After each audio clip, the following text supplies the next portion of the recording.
बच।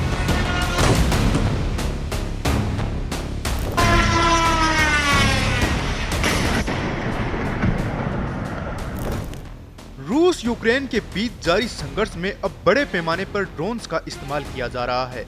दोनों देश एक दूसरे पर मिसाइलों के साथ अब भारी मात्रा में ड्रोन दाग रहे हैं।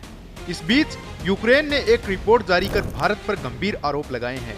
इस रिपोर्ट में दावा किया जा रहा है कि रूस द्वारा यूक्रेन पर हमलों के लिए इस्तेमाल किए जा रहे ड्रोन्स में उसे कुछ ऐसे इलेक्ट्रॉनिक्स पुर्जे मिले हैं जो भारत में बने या असेंबल किए गए थे। यूक्रेन ने इस मामले को भारत सरकार और यूरोपियन यूनियन के सामने आधिकारिक तौर पर उठाया है। दरअसल रूस ईरानी शाहिद 136 ड्रोन से यूक्रेन पर हमले कर रहा है। यूक्रेनी जांच में पाया गया कि विषय इंटर टेक्नोलॉजी और ओरा सेमीकंडक्टर नाम की कंपनियों के बनाए पुर्जे इन ड्रोन्स में इस्तेमाल हो रहे हैं। विषय का बना एक ब्रिज रेक्टिफायर और ओरा सेमीकंडक्टर का एक चिप ड्रोन की वोल्टेज कंट्रोल और सैटेलाइट नेविगेशन सिस्टम में इस्तेमाल किया गया है। वहीं ओरा सेमीकंडक्टर ने एक बयान जारी कर कहा, अगर उनके पुर्जे गलत हाथों में पहुंचे हैं तो यह कंपनी की नीति और नियमों के खिलाफ है। उन्होंने कहा कि उनका उत्पाद एक प्लग एंड प्ले डिवाइस है जिसे कोई भी इस्तेमाल कर सकता है। इसमें कंपनी से कोई सीधी तकनीक मदद नहीं चाहिए होती। इस कारण से असली यूजर को ट्रैक कर पाना मुश्किल हो जाता है। इस मामले में ऐसा भी बताया गया है कि कई बार ये पुर्जे कानूनी तरीके से वेस्ट एशिया भेजे जाते हैं, फिर वहां से उन्हें रूस या ईरान तक पहुंचा दिया जाता है।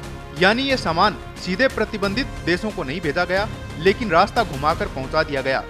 लेकिन तकनीकी तौर पर इन कंपनियों ने भारत के किसी भी कानून का उल्लंघन नहीं किया है। भारत सरकार ने कहा है कि डबल यूज यानी दोहरे उपयोग वाले सामानों के निर्यात पर पूरी सतर्कता बरती जाती है और सभी निर्यात अंतर्राष्ट्रीय नियमों के तहत किए जाते हैं। इस रिपोर्ट के मुताबिक रूस ने पहले ईरान से 2000 तैयार शाहिद ड्रोन लिए थे। बाद में रूस ने इन्हीं पुर्जों का इस्तेमाल कर खुद ही इन्हें बनाना शुरू कर दिया। जुलाई महीने में रूस ने ऐसे 6000 से ज्यादा शाहिद टाइप ड्रोन्स का इस्तेमाल किया। हालांकि भारत की सुरक्षा एजेंसियों ने इस मामले को गंभीरता से ले लिया है।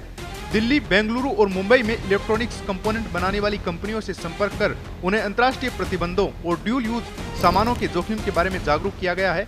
विशेषज्ञों का मानना है कि ऐसी घटनाएं ये दिखाती हैं कि निर्यातकों को संवेदनशील इलाकों और रिस्की खरीदारों के बारे में और बेहतर जानकारी देना जरूरी है। लेकिन एक बार जब सामान भारत से बाहर चला जाता है तो उसके अंतिम उपयोगकर्ता को ट्रैक कर पाना लगभग असंभव हो जाता है और यही हर खुले व्यापारिक देश के लिए एक चुनौती है। ब्यूरो रिपोर्ट पत्रिका।